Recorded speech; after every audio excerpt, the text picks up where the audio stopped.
hate it when I forget things. I think I'm on the ball and then, oh, I just.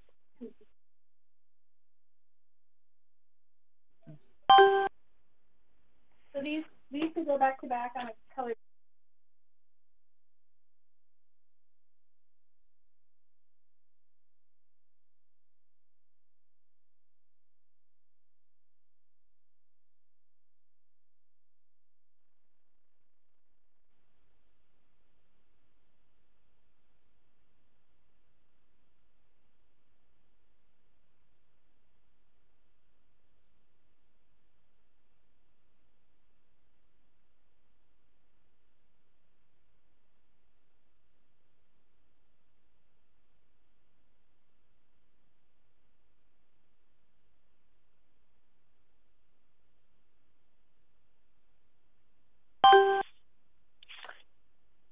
Hello, this is Patty.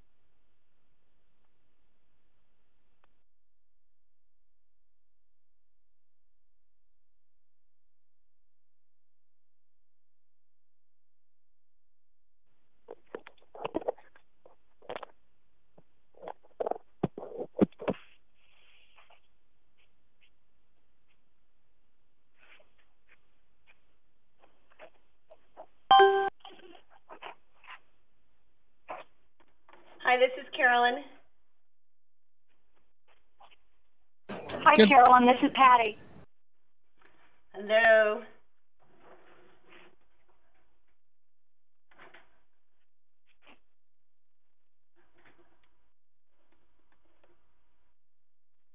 Carolyn, he said he'd be back in a minute.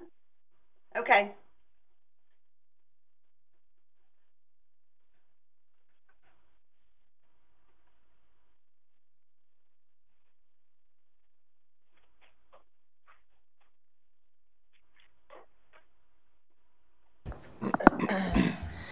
Good morning, everyone.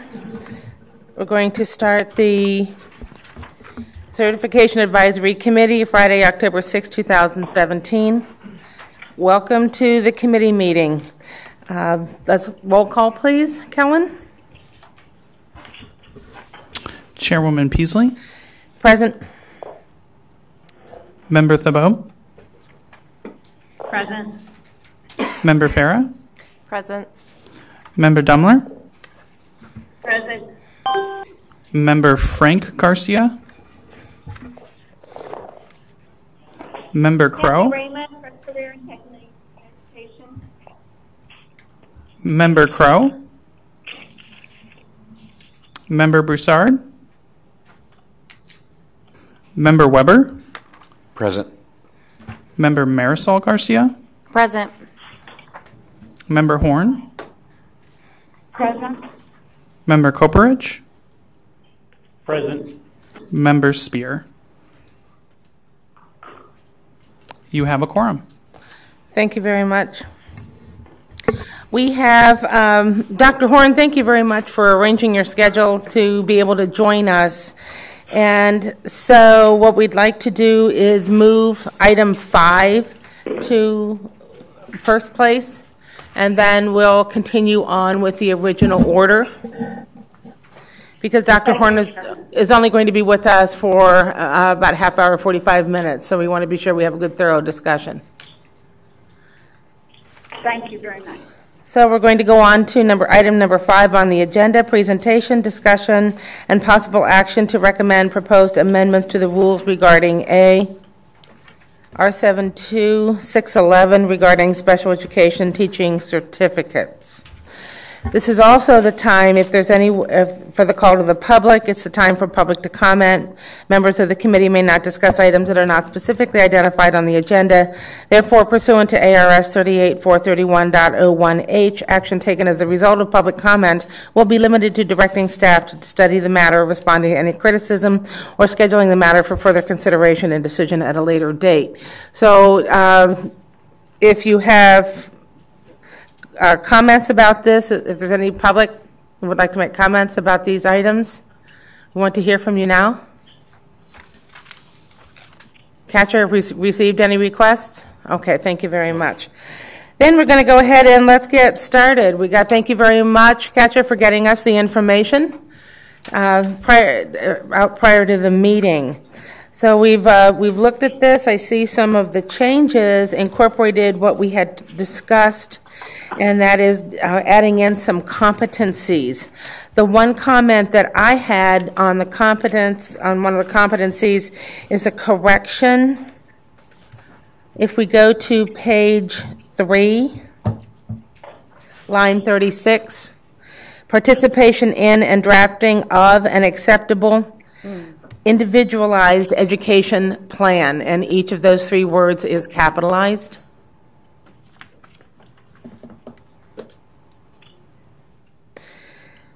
And then I'd also like to add in line 37, where it says planning and delivery of specially designed instruction for a class of students.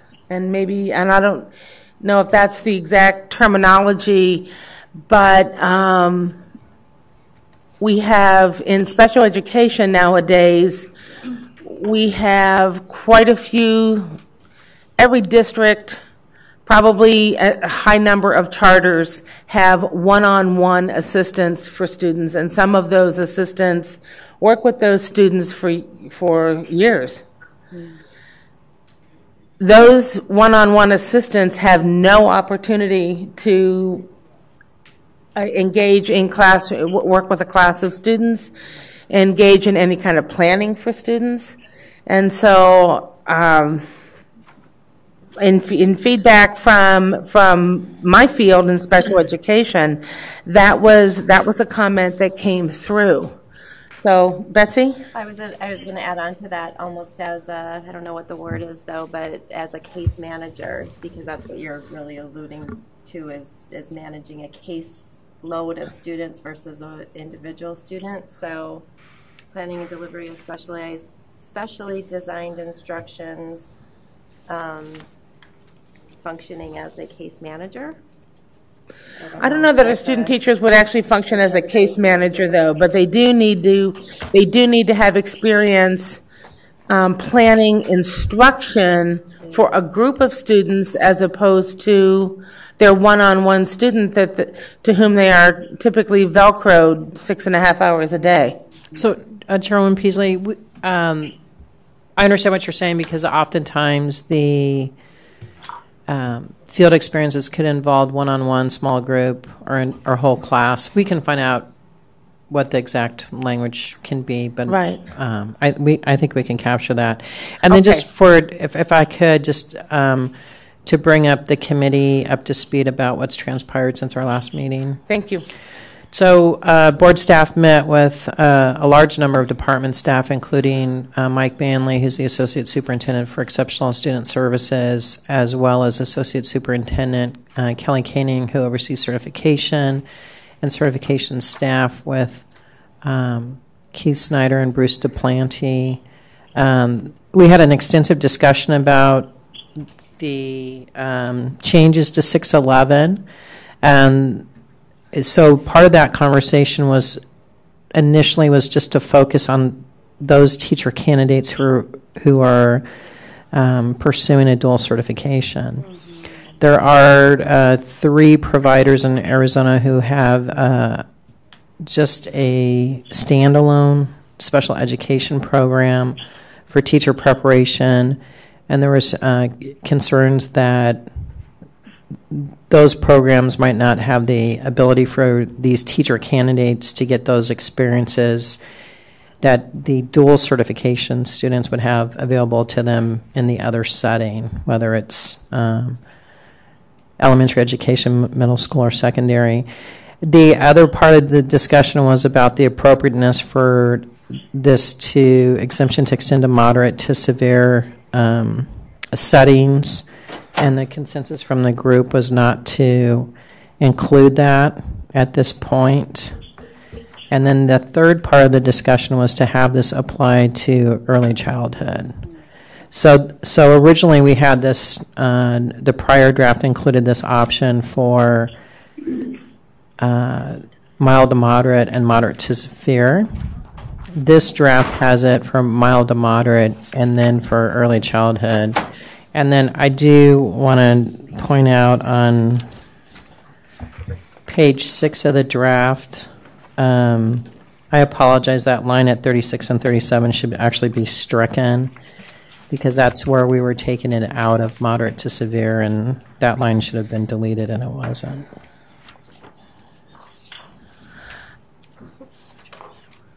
Chairman Peasley, can I ask a question? Okay. And who is this, please? I'm sorry, this is Patty. Thank you, Patty. Dr. Schmidt, can you tell me the rationale for including the paraprofessional in the early childhood special education certificate? So, That makes sense.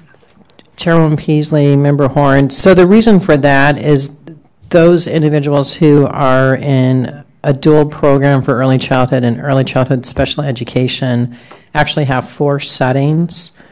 They have a birth to pre-K setting for early childhood. They had a birth to pre-K special education setting. They have a K3 gen ed setting, and they have a K3 special ed setting.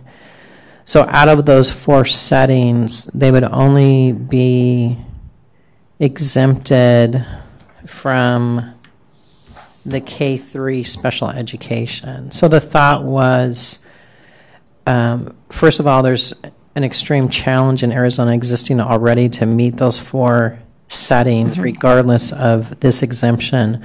But the thought, and this was actually suggested by Mike Manley, who's the Associate Superintendent for Exceptional Services at the department, to include this exemption, because the thought was between those 3 settings, there would be sufficient opportunities and exposure for these candidates to meet those competencies. Okay, thank you. Thank you. What was the reasoning to exempt the moderate to severe certificate from this process? So Chairwoman Peasley, I think part of the concerns was probably not so much with the experiences dealing with the moderate students, but the opportunities in connection with severe students. So I think that was the concern. And is there a sense that there might be some pushback once the legislative session starts back on this one exemption? So, Chairwoman Peasley, no, I mean, I think the thought was to sort of treat these 2 almost, let's see where we're at a year out, if the board was to adopt these changes and then revisit the issue of moderate to severe at that point. Generally, the moderate to severe is more low incident if you look at the number of students, and then also we don't have a significant number of programs anyways in the state of Arizona. That's ramping up. I think we're going to see more prep programs dealing with mild to moderate and a moderate to severe dual program. But we don't have a lot of dual programs with that in the state currently. Okay, thank you. This is Patty Horn, Chairman Peasley. Can I ask one? Yes, please, go ahead. I take it then it would be up to the district to determine that this paraprofessional received this certificate as a paraprofessional, because there's no indication on the certificate that they have anything except a standard professional early childhood special education certificate. So if they didn't ask for specific experience or question, I'm concerned that districts aren't even going to realize that these paraprofessionals have been certified in this manner. Chairman Peasley, Member Horn, there will be extensive communications from the department if the board was to adopt this rule change, and I think Member Dumler could probably speak to the human resource functions in terms of what they do with the applicants and looking at their previous experiences and background. As I reached out to my subgroup and talked about the various options that we had discussed in the committee meeting last time, there was no one in favor of doing this as having a separate designation for a paraprofessional who goes through a teacher preparation program. There were several comments actually saying that that was not a good idea, that the certificate, it should be a standard teaching certificate in this particular path. And Chairwoman Peasley, and for the members too, in the conversations board staff has had with other administrators, there's been strong support for this. And the other thing is the sort of the other option we had talked about was if it would be district issued, and I think the feedback that Chairwoman Peasley got was pretty strong, that people wanted this as a standard and not as a district issued cert. Right. Thank you. Chairman Paisley, this is Carolyn. I would agree with that. I think from the human resources perspective, it's on us to look at people's resumes where they show student teaching, and it's also in their application. And so, however they're student teaching, if they're going to have to figure out how to put that on a resume that these 2 years of parapro experience took the place of student teaching. There may be shifts in the way that we write our applications, knowing that this is one of the pathways. But I mean, investigating and doing a careful search of what they bring, to the position through their application materials is our responsibility, and I think we can do that. I do have one question, or maybe concern. I'm not sure, is the packet that you're looking at the same as the one that Catcher sent to us? So are the page numbers and the line numbers still the same? Chairwoman Peasley, Member Dumler, I believe so. Okay, because I wasn't being able to follow Kim's line numbers earlier. So on page 3, I think it's in 2 different places, but the first one on page 3, where it talks about the verification and the criteria related to evaluations. It's line 25. So it says, in each of the preceding 2 years of employment as a paraprofessional, ranking in either of the 2 highest performance classifications. So we had talked about the 2 highest performance classifications as it related to the emergency certified candidates, because there's no requirement for any kind of there's no requirement for that label of performance classifications for parapros. Do you see what I'm saying? There's no standard evaluation probably across districts on how they evaluate parapros, or how many categories they have, whether that be meet standards, does not meet standards, or whether there's 5 labels, or so I'm not sure that doesn't necessarily fit. We don't use that terminology for parapros. Thank you. Chairwoman Peasley, Member Dumler, that's fine. I think what we need is some kind of, we can strike that language on both places within this cert and early childhood, the ranking in either of the 2 highest performance classifications. I think what we do want is some type of adjective or qualifier for evaluations. So absolutely, I agree. Do you have a recommended term? And I agree, there does need to be we need to have a qualifier in there on evaluations. See, it's hard. We have shifted ours to kind of mirror the same labels as we do for teachers, but I've seen many other districts that don't. Mm-hmm. Some have only 3 categories, so then you would want them to be in the top category. Some have 5. Some have 4. So I don't know if you would, because satisfactory doesn't really necessarily feel good enough.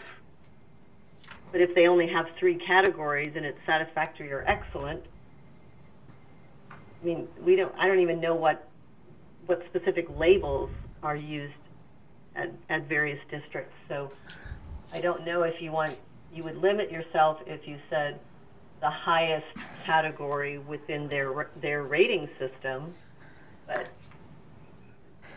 Perhaps also have there's a lot of variation, I think, especially even much more so than in teacher evaluation in support staff or classified evaluation. There's no standardized anything, as far as I know. so. How about it if it read in each of the preceding 2 years of employment as a paraprofessional, verification the employee exceeded expectations, met or exceeded expectations on the evaluation system. So I've been dwelling on this because if you meet expectations as a parapro, does it follow that you'll be able to transfer that over? But it's a different job. So very different job. So I kind of think you have to leave it as meets or exceeds expectations. I think it's probably generic enough that people could translate that to their own classification. I just don't want people to think, oh my gosh, are we supposed to be doing that same thing with support staff or parapros, because we haven't been. Right. Hi, this is Robbie, if I can interject. Thanks, Robbie. Yeah. I would look at this as the concept of effective, because if you're ineffective versus effective, it'd be like having an evaluation in which you are put on a plan of improvement, then at that point you're developing or ineffective. And then, so as a superintendent, I would look at this as someone that is effective at their job. So it could be, our classifications for our support staff would be highly effective or effective. So those are the top two categories for rating.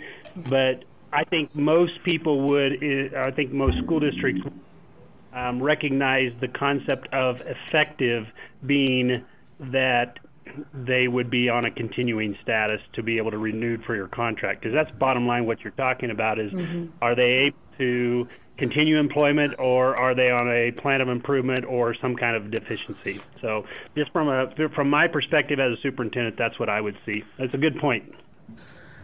Thank you, Robbie. My concern would be blending the teacher ratings with the paraprofessional ratings, that could cause significant confusion in the field, because a lot of districts have not aligned their paraprofessional evaluation with the language of certified. Yeah, Chair. Forward thinkers, thank you very much for doing that. But not all the districts, many have not. Go ahead, Robbie. Yeah, I just think the word effective, it doesn't have to necessarily be a categorical rating in your evaluation tool, but effective is at least a minimal proficiency, or maybe that's the word, minimum proficiency.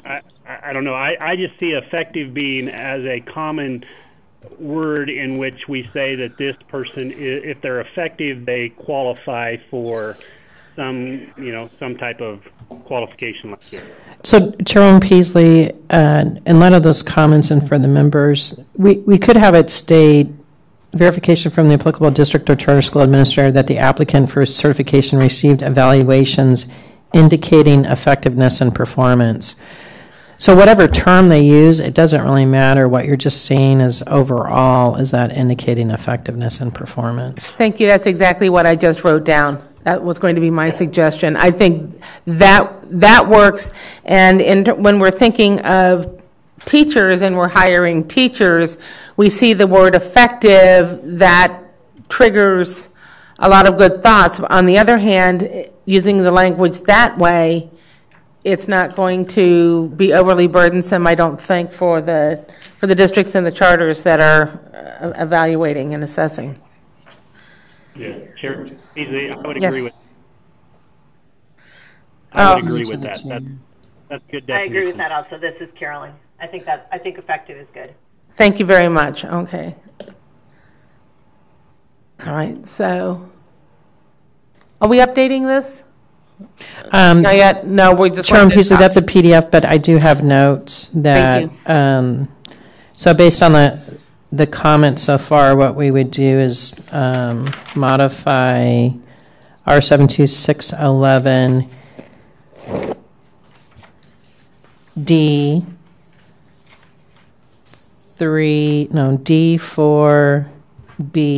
to read verification from the applicable district or charter school administrator that the applicant for certification received evaluations indicating effectiveness and performance in each of the preceding 2 years of employment as a paraprofessional.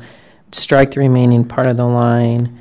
And then under C2, we'd capitalize the IEP, and then for little 3, we'd add for a class of students or some kind of equivalent language that's appropriate, and make the same changes, conforming changes in the early childhood SPED provisions. Right.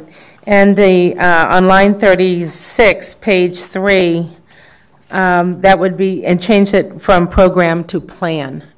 It's an individualized education plan.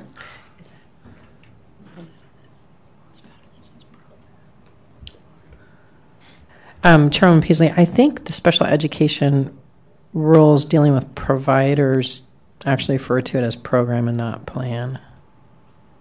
We're going to pull that up really fast. Mike and I are mirroring each other.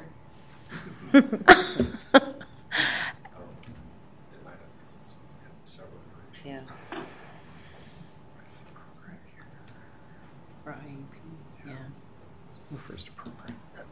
It is listed as program in the general definitions. Okay. I know, I went and checked too, because we always call it plan, but... Right. Okay, just capitalize the P. Okay. Plan, program, it's the big P. That's what we deal with every day. So thank you. Are there any other questions? Any other comments? On the phone? Thank you for doing this. Go ahead. No, I was just saying I'm fine. Thank you. All right. I'm ready to call. Then are we ready to have someone make a motion? And the motion would be to recommend regarding R72611 special education teaching certificate, amending the language as presented to send to the state board for consideration. I so move. Matt moves. Second? I'll second. Betsy seconds. Thank you very much. All those in favor signify by saying aye. Aye. Aye. Aye. Aye. Opposed? Thank you very much. That carries. That's going to be sent forward to the state board for consideration. Thank you very much. Now we're going to move on to 5B, R72614, regarding other teaching certificates. Dr. Schmidt. Thank you, Chairman Peasley, members. So part of the changes in the last iteration of this provides a pathway for emergency certified teachers to receive, and we're thinking what the name was. We ended up with district or charter standard teaching certificate based on certain provisions being met.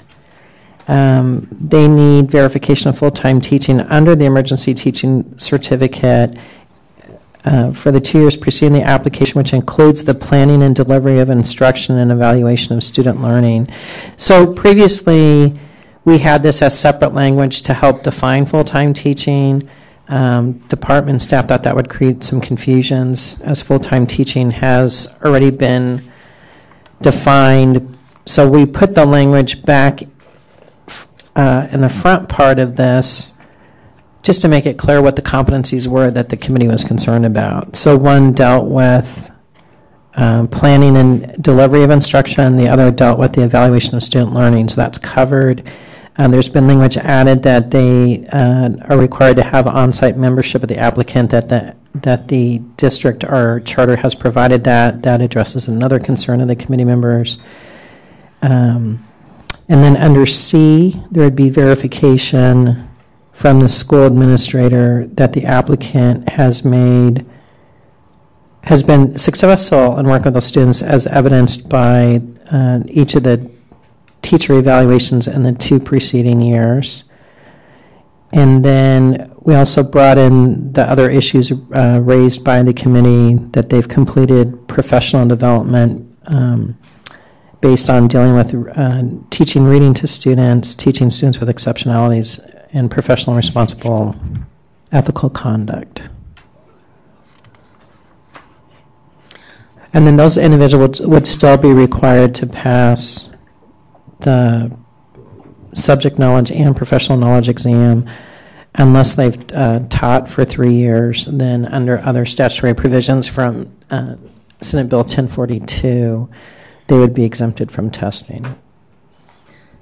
Okay. And it's a non-portable certificate. It's only good in that district or charter school that issued it. So my first question is on page 2, line 20E. It says birth through grade 12.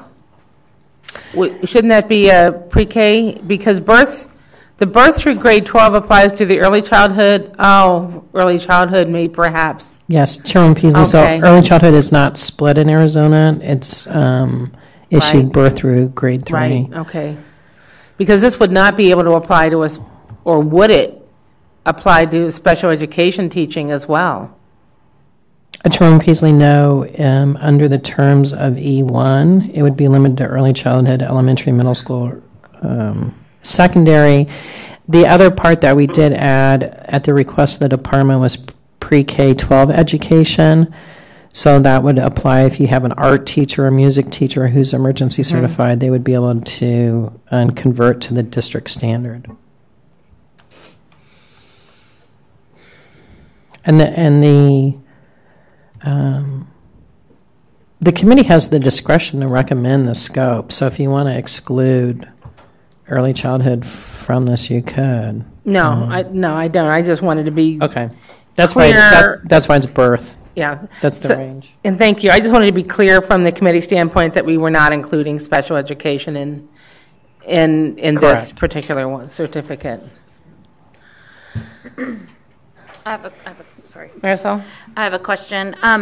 So this is a non-portable cert. It's only for the district that you're in. The district is essentially giving it to emergency certified people that have been in the school district for the 2 years, right? So they can go. Correct. Okay. And met all the other requirements. And met all the other requirements. So what if there is somebody, like you said, because of it came to mind when you mentioned the pre-K-12. Let's say there is an art teacher who has an art certification, but this does not apply if the district wanted to put him into a 7th grade language arts class. Could the process be that they put him there for 2 years and as an emergency certification in that classification, then he would be given a district cert for middle school, or I guess it would be K-8 or 7-8? Do you understand what I'm saying? I'm wondering if it's the districts would emergency certify folks into a specific classroom, fill it for 2 years, and then give them a district cert so that they're okay in that class. So, Chairman Peasley, Member Garcia, the first part of the question, there's nothing precluding a district right now with emergency certs from placing anyone in any grade level other than special education that's not opposed to it. And if all the other requirements were met, then that individual would be eligible for a district standard under those circumstances. Okay, thank you. Any other comments? Janet? No. Okay. Oh, I should, Chairman Peasley, clarify under the scenario raised by Member Garcia, that district would still be bound by the provisions of D4, that the district would have to verify that an emergency employment situation exists. So they couldn't just move that person. They would have to still verify that there is an emergency for that placement. Betsy? I have a question, and you may not have the answer yet, but it's probably more a department. There's a lot of the verification about the professional development and the mentorship. What details, what is that, like a signature? I mean, what what would be the requirement of that? Yeah, you want to talk about what you do for now? Chairwoman Thank you. Peasley, Member Farah, yes, it would be a district signature. We'd create a form that the either the Human Resources Director or the Superintendent or the charter holder would sign off, verifying that indeed had occurred. Chairwoman Peasley, Member Farah, they do that now in connection with renewal requirements where people have to verify professional development. That was where my Okay. question came Yes. from. Right? All right, good, thank you. Any questions from our folks on the phone? Comments? This is Carolyn, Chairwoman Peasley. Not on that part, but when you get farther past the district standard cert, we also have that temporary exchange teacher certificate. Are we voting on that one right now, too? Chairwoman Peasley, Member Dumler, we can talk about that. Those were suggested changes from the department since this rule is open, and they can talk. I didn't remember us talking about it before, so No, and Chairwoman Peasley, Member Dumler, I think they were doing that as a way to optimize the discussion since we have the rule already open, and that I believe that rule hasn't been visited in a number of years, and I think they were looking to streamline the process. And I am fine with just, if we're going to conclude any conversation and discussion on the emergency certificate, then I think what I'd like to do is just move on to the next section. Okay, and Chairwoman Peasley, before we get to that, Can you hold on a moment? Oh. Patty, can you hold on a moment, please, and let's let Dr. Schmidt finish? I just want to indicate before if we're going to move on, we do need to make a stop at F, which deals with the teaching intern certificate, because there's an issue there I wanted to bring to the committee's attention. Okay. All right, thank you. Dr. Patty? Okay, I have a question before we move on. Within the context of this certificate, I understand section C A1, it's around line 36, and talking about the instruction of reading. As much as the state has discussed the math skills of students, is there a reason that math was not also included in this certificate, since that will be one of the subjects that they will be teaching? And Chairwoman Peasley, Member Horn, the language related to literacy is what is similar or the same as what we've seen in the other standard pathways to the certification. Math was not included just because of the scope of who this might apply to. They might not necessarily be teaching math, but most teachers generally are dealing with literacy issues. Right. So that would make it... Okay, we'll just disagree about that, but okay. Thank you for answering that question. And Chairwoman Peasley, I would point out to Member Horn and the other members of the committee, these individuals would still have to take the subject knowledge test. So if they're teaching elementary, they're going to have to pass the elementary content test. If they're teaching secondary math, they're going to have to pass the secondary math test. Right. All right. Thank you. Thank you very much. Okay, if discussion is closed on E, then let's go on to the next section. Dr. Schmidt? So, members of the committee, on item F, the teaching intern certificate, a few months ago, we had made some conforming changes based on 1042 regarding to the testing requirements. In connection with that, we had brought the rule to the committee to move the subject knowledge testing requirements to the end of the program for these individuals, when historically it has been at the beginning of the program. So this is a change to actually put it where it should be, which is at the beginning of the program. Right. Tell me where you are so I can find I'm that. sorry. We're on the new F, Teaching Intern Certificate Pre-K-12, which I believe should be your page 3 under Role 614, and specifically dealing with 4C. So subject knowledge would be a requirement for the initial issuance, and we've stricken item 6C, which put it at the end where they would get the standard. So they'd actually need to pass subject knowledge before they can get the initial intern cert. Thank you. So that was an error on our part. So we'd like to fix the role. Right, that makes So sense. what would it be? Patty? How would you say that? So Chairwoman Peasley, Member Horn, so what we're trying to do is, before the last change, what we did was we had it where the teaching intern cert was not required to have a subject knowledge test until the end of the program when they're applying for a standard. What this does now is bring it back to where it's always been, where they're required to have the subject knowledge test in connection with starting the program and being issued a teaching intern cert. Thank you. Chair Peasley? Yes. Can I interject here? Go ahead, please, Robbie. I know I've received information from the Arizona Department of Education that I will read directly to you. A passing score on the appropriate subject knowledge will no longer be required for applicants to qualify for the teaching intern cert. And then it says teaching intern program graduates will need to pass the appropriate professional knowledge or subject knowledge exams to qualify for a waiver of the exam requirements in order to qualify for a standard professional teaching certificate. So is that inaccurate as stated based off of this? Chairwoman Peasley, Member Corporate, that's a correct statement of the current status of the role.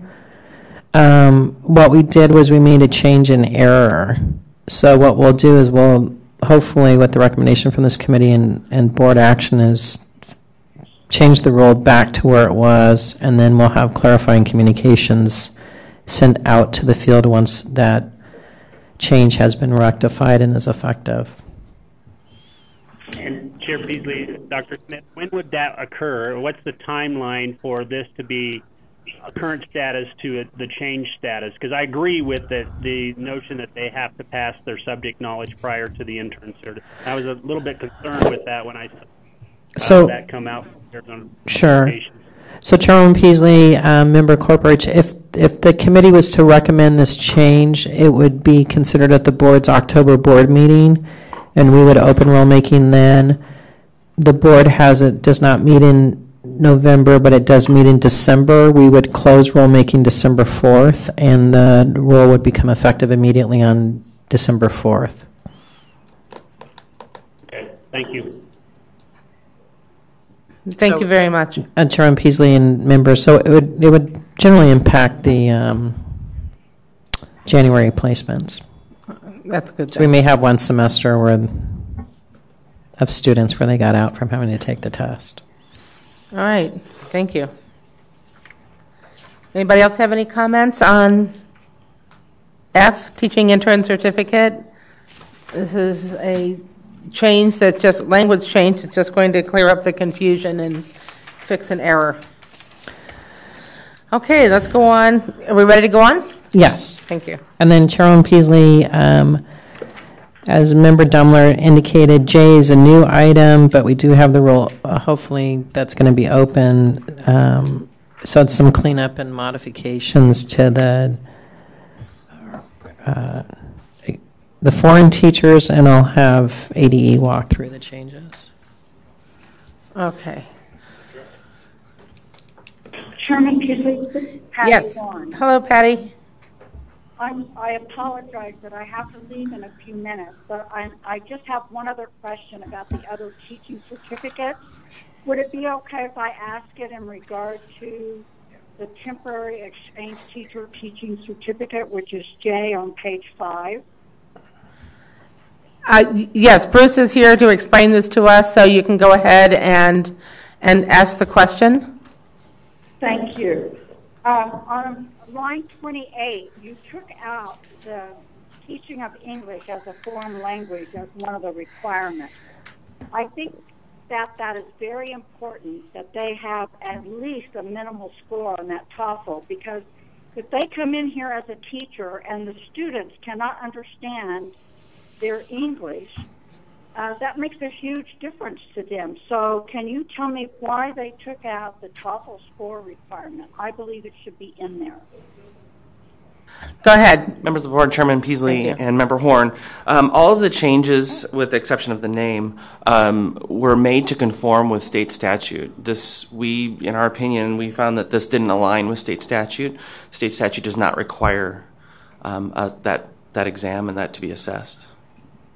I've just seen so many I've seen teachers in the classroom that cannot speak English appropriately, and the students therefore cannot understand what the teacher is saying. And I don't know what all the statutes say, but I think it's just really important that the teacher of anything can speak enough English that the student can understand. So is the thought then that this would transit responsibility for hiring, put that in the hands of the district and the charters? Okay, thank you. Is that the intent, Bruce? Chairwoman Peasley, yeah, it was to align with state statute. There were things in this rule which did not align. We were issuing for 1 year with a 1 year extension, but the state law says they can be in there for 2 years. It just didn't align. Nowhere in the state statute did it recommend that be assessed. And so this is just an alignment with state statute so that there's not a misalignment between those two. We also recommended the name change because this wouldn't be a standard certificate issued for 12 years. Okay. And so to call it a standard, we didn't think was appropriate, and so we changed the name. Recommended changing the name to temporary exchange teacher. And again, this certificate is not necessarily for teachers coming from a foreign country immigrating here. This is for teachers on a J1 or Q1 visa that are meant to be an exchange. They're coming for a period of time and then returning. Mm-hmm. It's meant for exchange. We don't check citizenship status when applying for any certificate. That's not part of the requirements. And so if somebody coming from a foreign country meets certification requirements, they can get a full credential. Does that make sense? Thank you. Yes. Okay. Clarification, and thank you for moving the agenda items forward. I have like 2 minutes left to be on the phone. Okay. All right. Bruce, was there any other information that you wanted to share with us? I know we caught you off guard with going out of order because we knew Dr. Horn couldn't stay with us longer. But I want to be sure that you gave us all the information that we needed to have. Members of the board, Chairwoman Peasley, this was just to get it in alignment with state statute as well as to take care of the name issue, which made it look like it should have been a 12-year certificate when it's not, and by law it can't be. Right, okay. And Madam Chair, members, also there was a bit of a typo in drafting on the name of the certificate. Right now it states that it's called a temporary exchange teacher teaching certificate or a temporary exchange teacher training certificate. So just to clean that up, we would recommend just calling it a temporary exchange teaching certificate. Teaching certificate. Right. So that would be on page 5, lines 14 and 15, and as well as page 5, line 43 at the end of that page. We just need to clean up the language. Yes, Janet. When I first started this board, one of the things that was brought up was teachers invited over to teach. Is this the same thing? The teachers invited? Well, they apply and they're sponsored or something. This is not the same thing? No, very, very good question. No, this is not. This is a different certificate, I think, than when districts are recruiting overseas. Is that correct? Or would this be the certificate that those teachers would get? Thank you for that question. Members of the board, Chairman Peasley, Member Crow as well.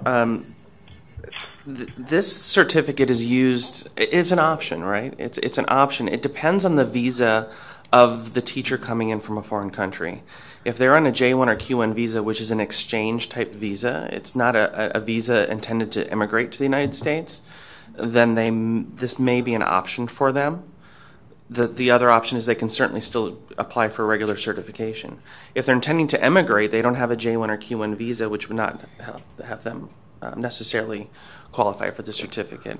So if to suppose the situation, it sounds to me, so somebody was invited from a foreign country to come guest teach? Well, when I first started here, that's one of the things that was brought up. Mm-hmm. And I don't understand the difference between somebody coming here from a foreign country to teach and someone coming up from a foreign country being sponsored by a university or something. I don't understand the difference. They're teaching, they're from a foreign country. What's the difference? Sure. So this is explaining, I think, the visa status difference. Mm-hmm. Ton Chairwoman Peasley, members of the board, Member Crow. This again is meant for and by state statute, and there's a ton of history that I don't even know to that, but it was to allow a teacher who wanted to temporarily come to the United States and teach in K-12 in our public K-12 schools. This would allow them a certificate, which would be temporary, as was their visa. They weren't emigrating and coming here to live and move here. They were coming to temporarily be here and exchange, and so this is the certificate for them. If they're intending to move here and immigrate here and teach here, they can apply for a regular teacher certification. Right. If they happen to have a Q1 or J1 visa and meet these qualifications, they can use this certificate as well. But it was a pathway for those guest teachers that would be on those type of visas. So it's the same thing, more or less. Okay. Actually, it's different. These teachers are not coming on a work visa. Those other teachers that we were talking about at that time, given our shortage of teachers, and we have recruiting going on in other countries to try to bring teachers here to fill our teaching slots. Those teachers come on a work visa, which is different from the J1 and Q1. So that when they come on a work visa, and then they have to meet requirements to get a standard teaching certificate. Okay. These teachers are not looking to live here. They're not looking to work here. This is strictly an arrangement made with a visit. Just visiting the United States for up to 2 years, gaining experiencing in U.S. schools, or Arizona schools, and then they go back. That's the intent. Chairman Peasley, members of the board. Again, this is the changes are to conform to state statute, and it specifically references a teacher exchange program and teachers that are coming here as guest teachers and potentially even an American teacher is going and exchanging. Well, thank you very much. This made sense to me. Thank you, and I didn't have any other questions. You have a question? No. Good. I'm cool. Good. Any questions from people on the phone?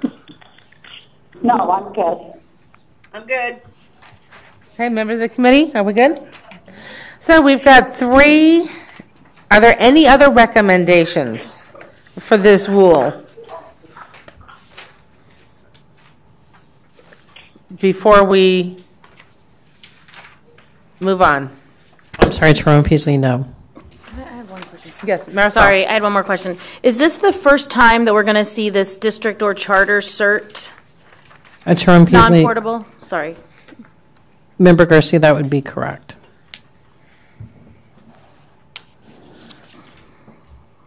So I think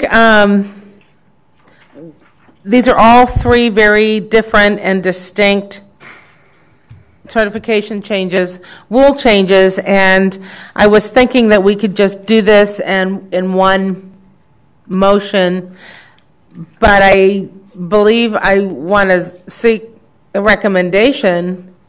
Dr. Schmidt, should we do this together as one, or would it be better to have a motion on each separate?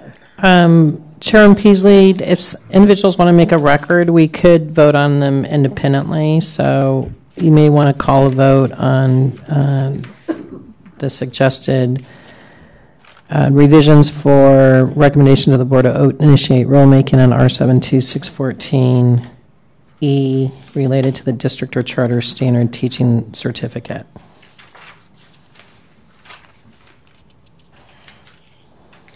Okay.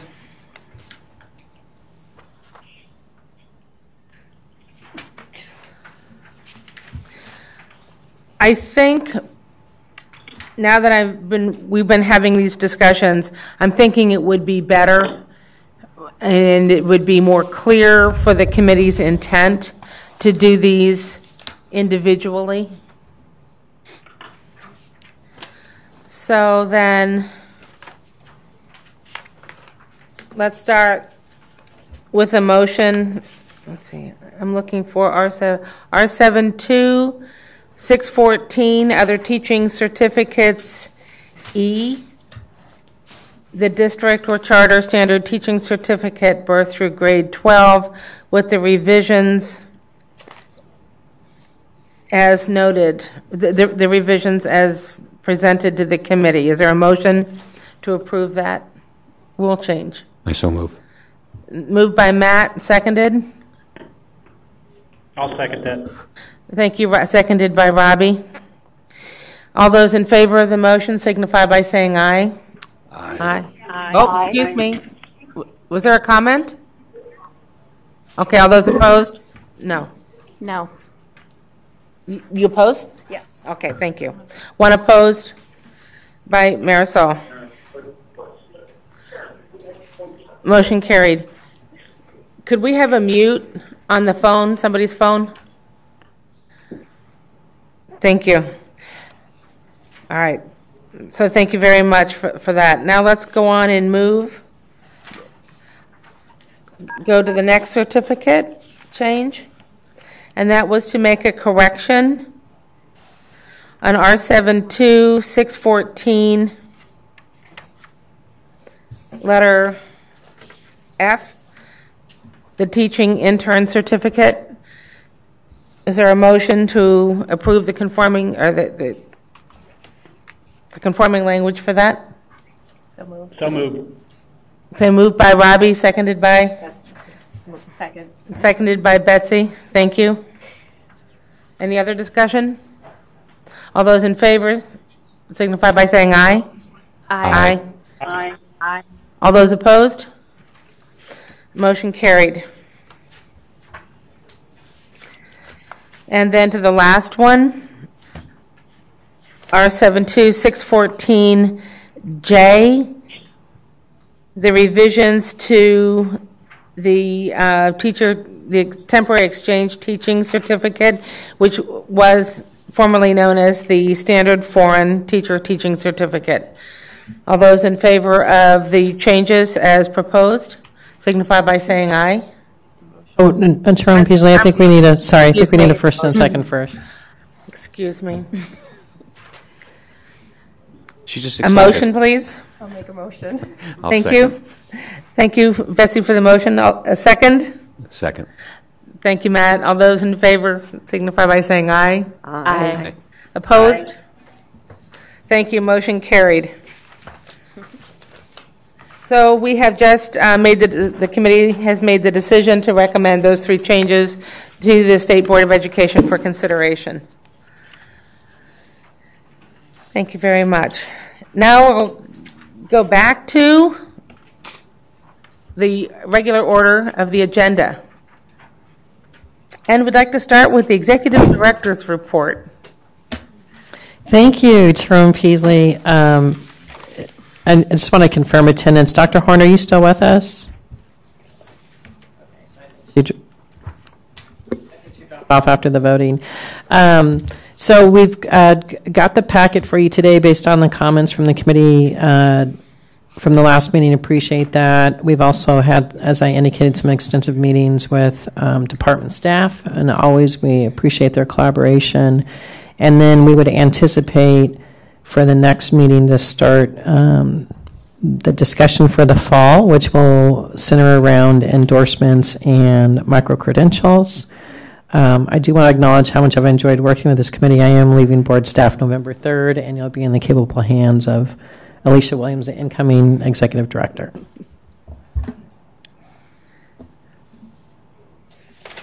Thank you. Well, we have really appreciated working with you, Dr. Schmidt, your knowledge, your professionalism. And I have personally really appreciated the skill that you have brought in listening to learn and your patience with us as we go through the stories and where we've been and what we've done, and taking the information, the comments that we all have, and then taking it away, coming back, and making it all make sense. Very good sense. Thank you, Chairman Peasley, and I do enjoy this, and I have enjoyed this committee immensely and their active participation, so it's always been a joy of mine, so thank you. Okay, thank you very much. Alicia, welcome.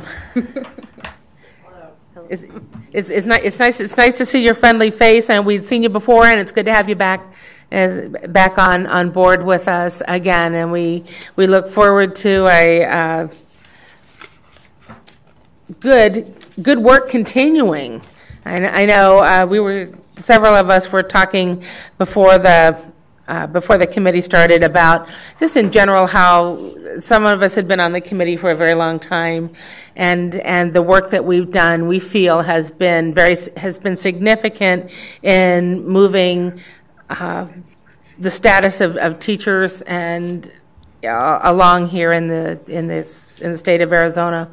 So we feel good about it. We're reminiscing about the work that we started doing back in 2006, I think, and 2007, and how we were meeting sometimes even twice a month for a full day. And don't do it quite as often, but it's wonderful knowing that here in the state of Arizona we can take a look at certification and have the flexibility as a state to make changes when they need to happen, and not be stuck and bound in rules. And so we appreciate that and look forward to being able to continue that support. All right. So if that's it, are we ready to go on? I think so, Chairwoman Peasley. We are going on item 3. Item 3. So this deals with changes to the career technical education certificates. I know this issue has been before the committee quite a few times.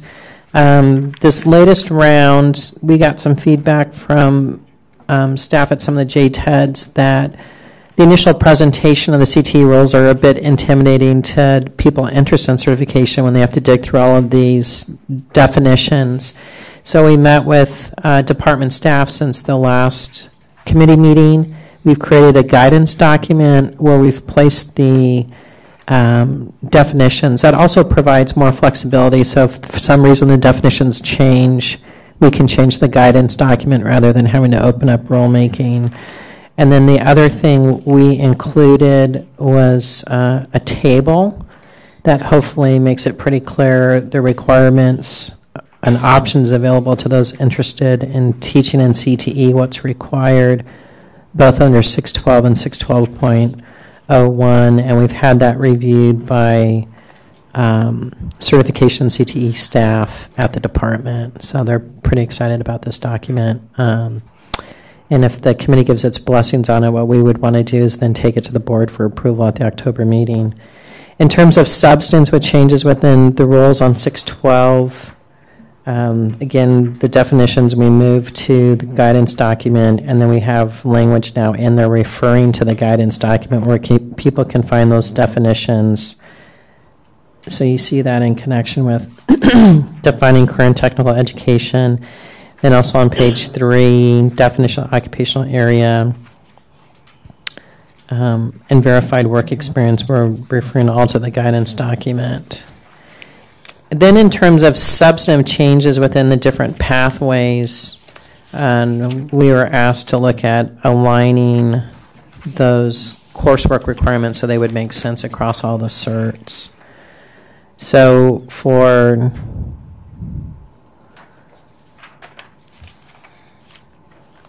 if you go to page 4, under C, those are the existing requirements, C1, A, B, and C that apply to, C, A, 1, B, and C that apply to all the certs, and then we start breaking down the different options. So option A is the person who you can view as the subject matter expert in the CTE. They have a bachelor's degree in that content area, but what they don't have is the pedagogy or the professional knowledge of teaching CTE. And the recommendation was to change that to 15 hours, so that's consistent with the other requirements from 18. So that's the big change there. And then the course titles are aligned to the changes this committee has recommended in connection with the other certificates. Then on option B applies to,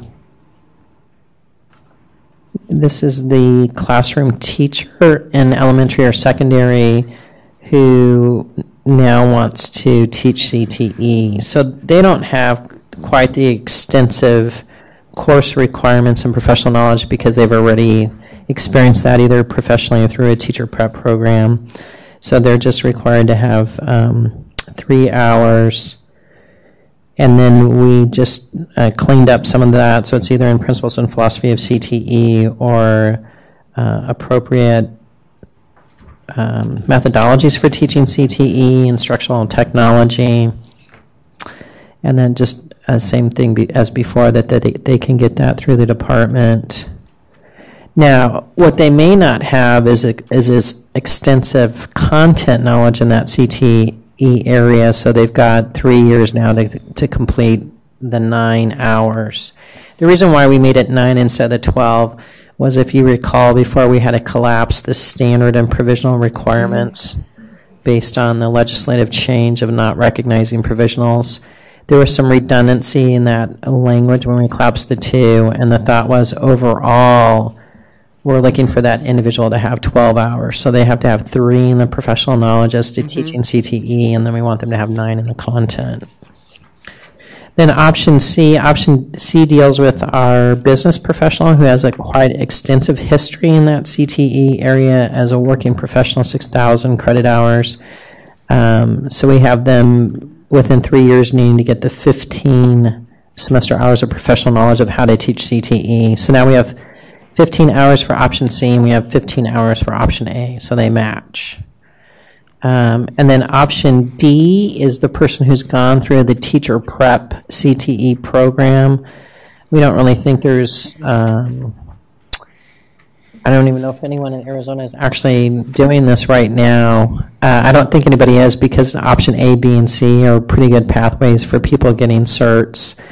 But if a teacher prep program does want to run a program, then what we did was we cleaned up that coursework to align to the courses that the committee's already looked at in the elementary and secondary ed setting. So there's kind of a common core across those. So I have a question about that option D. If a teacher came in from another state, this would not be a barrier because we already have from SB 1042 the provision that if they have a certificate in another state, it's portable to here, Arizona, right? That's correct, Chairman Peasley. So we have what some people would refer to as full reciprocity. So we would give them the comparable cert here without any additional requirements. The other thing that we try to clean up on option D was when we try to collapse the two, we had this deficiency of within 3 years they had to complete the professional knowledge courses in CTE, which really doesn't make sense if they've gone through a CTE teacher prep program. Right. So we actually moved that up front. You need to have completed that to actually get your cert. So our option D folks really should not have deficiencies because they've gone through a CTE teacher prep program. So we feel like everything's a lot more cleaned up and aligned now on 612. Very much so. Yeah, Matt, I was really interested to hear your comments and your take on these changes. Well, yeah, we appreciate the hard work that's been done here, Dr. Schmidt, and coordinating with ADE. most of the teachers that are being hired out there, they're coming from industry. That's the reality, and so this cleans it up greatly. I think particularly the table and the guidance and the table that comes along with it, that makes it very crystal clear what they need to do. Peasley, I want to acknowledge the work of this committee, even though this rule has been back and forth quite a few times. Over the course of the year, we will have taken, I think, a 26-page rule and reduced it to 3 pages or less. So it's good work by the committee. Well, thank you. I just have to commend the Department of Ed and CTE staffers who have been working on this certification for so long, and appreciate over the years the times that CTE has appeared before this committee, and the input that we've gotten, the work that has been done, and appreciate the committee being able to be so responsive and work with the field. I think this is the primary example of the kind of work that this committee has done in making the changes and responding to the changes within the field. So the chart is a work of wonder. Thank you. Yeah, Thank you it's so phenomenal. much. It made it so clear for me to look at that and say and know exactly what we're doing. People coming into the state, anybody looking for this, it's great guidance document. Are there any comments here? We're excited. Matt's excited. Matt's excited. That's good news for me. And then Chairman Peasley, item B is 612.01. Again, these are conforming changes from Senate Bill 1042.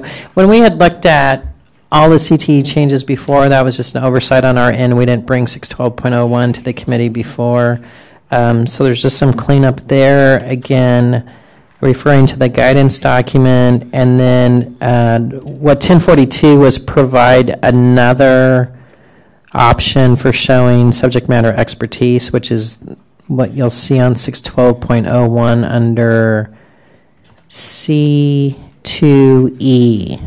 So if they've taught in a post-secondary institution for 2 of the 3 last years in that CTE area, that's another pathway for them. And then they do get exempted from US AZCon as well as professional knowledge and subject knowledge. Right. Thank you. Folks on the phone, any comments? This is Kathy Raymond. I'm State Director for Career and Technical Education, and I wanted to thank Carol for all her work on putting especially the guidance document together. I think it's going to really make it easier for our teachers and those coming from industry to understand what their requirements are. Thank you very much, Kathy, for your comments. I do have one question. How are those deficiencies going to be tracked at the district level? Is that just the responsibility of the HR departments to track them?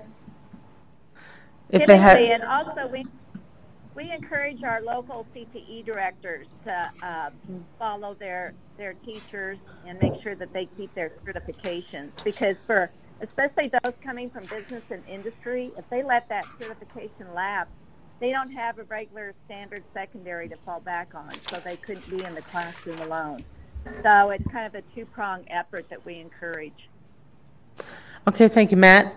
And particularly from the JTED perspective, we're required every year to evaluate and monitor every single CTE program at our satellite high schools, and the very first JTED indicator is their certificate. And if they want the JTED funding, they have to have that in place. If they have no certificate, they don't get funded. And these are going to be issued as a 12-year certificate. Okay. Correct. All right. Are there any other comments? For clarity, we're going to go ahead and take a motion on each item. Let's see. we're going to start with, I'll entertain a motion for R72612 regarding career and technical education certificates. A motion to approve those changes. So move. Moved by Matt, seconded by? Second, Garcia. Okay, this is Marisol Garcia, seconds. All those in favor? Aye. Aye. All those opposed? Motion carried. Next, a motion to approve R72612.01 regarding the standard specialized career and technical education certificates, adding the conforming language to that was required. So move. Moved by Matt, seconded by? I'll second that. Robbie, thank you very much. All those in favor? Aye. Signify by aye. All those opposed? Motion carried. Thank you very much. Those two will be sent on to the State Board for recommendation. All right. Now, we've already talked about and looked at item 4, presentation, discussion, and possible action to recommend the adoption of the certification guidance document. So we've looked at it, and we've talked about it. Any more comments? Words of praise. Yeah, it's fantastic because we get asked this all the time. I have parents come to me that are in the field, and they'll say, what would it take? This is turnkey. We just hand them this. This is great. Anybody else? This is Carolyn. I would say from a human resources angle, for a human resources director who doesn't have the background in CTE, I think this is really helpful as well, because they also get a lot of calls and are trying to help candidates. And it's been very confusing for them. So I think this will be wonderful for them too. Good, thank you. Do we see certification smiling about the document too? Yes. Okay. All right. Thank you very much. So I think that looks great. Is this an item to vote on? Chairman Peasley, the committee could state its support and encouragement to the board to approve this guidance document if it chooses. I have one comment. Janet? The last page, certification's incorrectly spelled for them. I'm just saying. No. We'll run a spell check. Thank you. That's all. Yeah, it's because it's on the. In the blue. It's on a link. Okay. Yeah. We'll fix that. Thank you. Thank you, Janet, for catching that. I appreciate you catching that. Thank you. Typo. We never want typos on board documents. Thank you. Especially on a link. Especially since this is all connected to the Department of Education. Yes. I would like to have a motion, but this is my personal opinion, that from this committee, I'd like to see this committee have a strong recommendation to the State Board of Education that this guidance document be reviewed and be adopted for clarity in the certification area. Is there conversation? Am I alone in this? I'm really impressed with the little options spelled out, I wish that could be done on all the rules. I know, that's a lot of work. Chairman Peasley, Member Crow, I think we're working on that too. I like that. Excellent, thank you. From acorns, great oak trees come. So we can think about that and bring a lot of clarity. So does that sound like an idea then? Then I would like a motion to that effect. So move.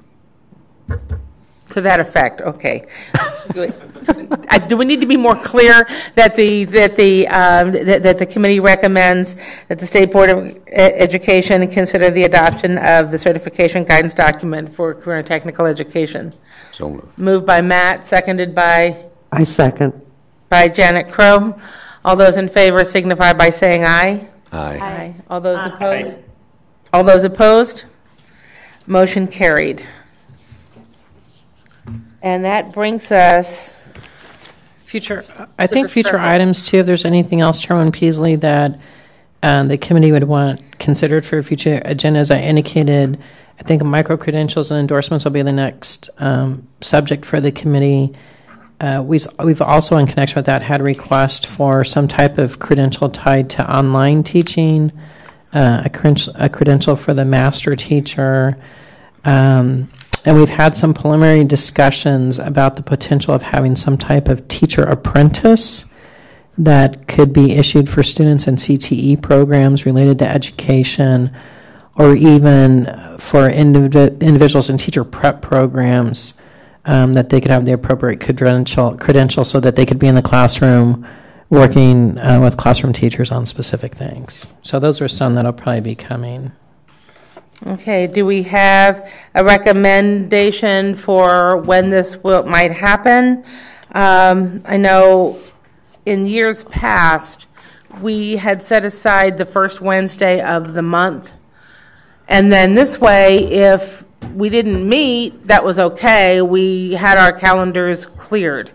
It doesn't necessarily have to be that Wednesday. It's when we perhaps consider a doodle poll as to our availability because of everybody's different requirements back at the farms. Sure. Member Peasley, I think there was some consensus around November 9th as the next meeting. Okay. What's that? At 1 p.m. And then I think we could work out getting a doodle pull out to folks on getting a standing monthly meeting going forward. Perhaps we can have that discussion. And Chairwoman Peasley, members of the CAC, the future executive director of the board has spoken with board staff, and we would recommend, we can certainly send out a doodle poll, it's not an issue, but looking at the month and how we schedule things throughout the month, we would recommend having a meeting the first Tuesday of the month. It helps with when board staff is preparing board materials for the monthly board meeting. It gives us a little bit more time to draft and to finalize board materials. Okay, and maybe sending out that a doodle poll or an email asking for the feedback as to how that could work. That sounds good. We can look at that. Then November 9th. And I'll be watching on TV. Oh. We forgot to mention to some of our members we are live streaming now. That's right. Thank you very much. And catches everything. So before this committee adjourns, though, Dr. Schmidt. Come on up.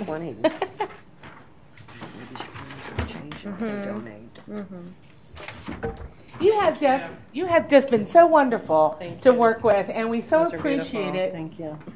So we wanted to give you something that. Thank you. We have passionate red, and we have the wonderful, beautiful, tall, strong orchids. Thank you. So it reminds me of us of you. Thank you so very much for much. everything. Thank you. I'm sure. Thank you.